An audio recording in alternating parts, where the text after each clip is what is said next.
Salut à tous, c'est Hugo de la chaîne NSS. Aujourd'hui, on va voir comment passer d'un texte classique à un texte beaucoup plus captivant. Bien évidemment, il y a plein de versions, chacun aura la sienne, mais aujourd'hui, je vous propose une version très simple à mettre en place que je trouve très esthétique et on commence tout de suite par le premier effet. Premièrement, ce que l'on va faire, c'est qu'on va quitter le design résolument classique du texte plein et passer sur un texte en contour. Donc pour ça, vous décochez la case fond et vous cochez la case contour et vous passez le contour de 5 à 10. Ensuite, dans votre fenêtre effet, vous allez venir chercher un effet de lueur, donc l'effet lueur VR que vous glissez-déposez sur votre texte. Vous passez le seuil de luminance de 0,9 à 0, vous passez le rayon de 100 à 150 et vous passez la luminosité de 1 à 10. Donc comme ça va vous faire un effet de glow sur votre texte et je précise bien évidemment que ces paramètres de lueur, c'est dans le cas où vous n'avez pas de fond. Comme vous le voyez là, le texte est sur le fond noir de base. Donc rien que là déjà, on a quelque chose de beaucoup plus intéressant. Ensuite, vous allez venir chercher l'effet déformation d'objectif que vous glissez-déposez bien évidemment sur votre texte et là vous allez passer le décentrement horizontal de 0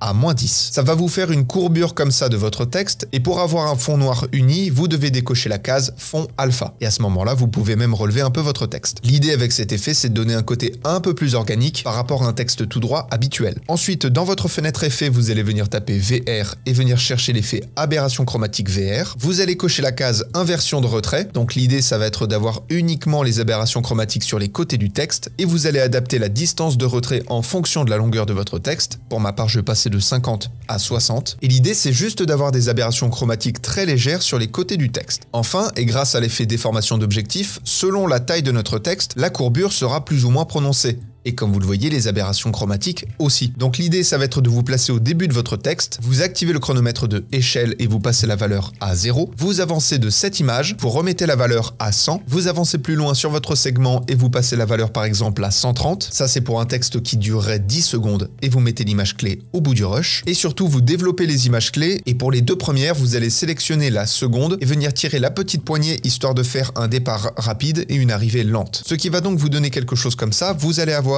une arrivée hyper rapide et après un zoom très progressif qui, comme vous le voyez, va augmenter la courbure et les aberrations chromatiques. Et bien évidemment, après, vous pouvez rajouter d'autres effets, vous pouvez rajouter un fond. Ça, après, c'est libre à vous de choisir, mais déjà là, par rapport à un texte classique, vous avez quelque chose de beaucoup plus captivant, beaucoup plus dynamique et votre vidéo ne s'en portera que mieux. Bref, voilà, c'est tout pour ce tuto. Apprenez, utilisez et progressez dans vos montages. On se retrouve demain. Je vous fais des bisous et à plus.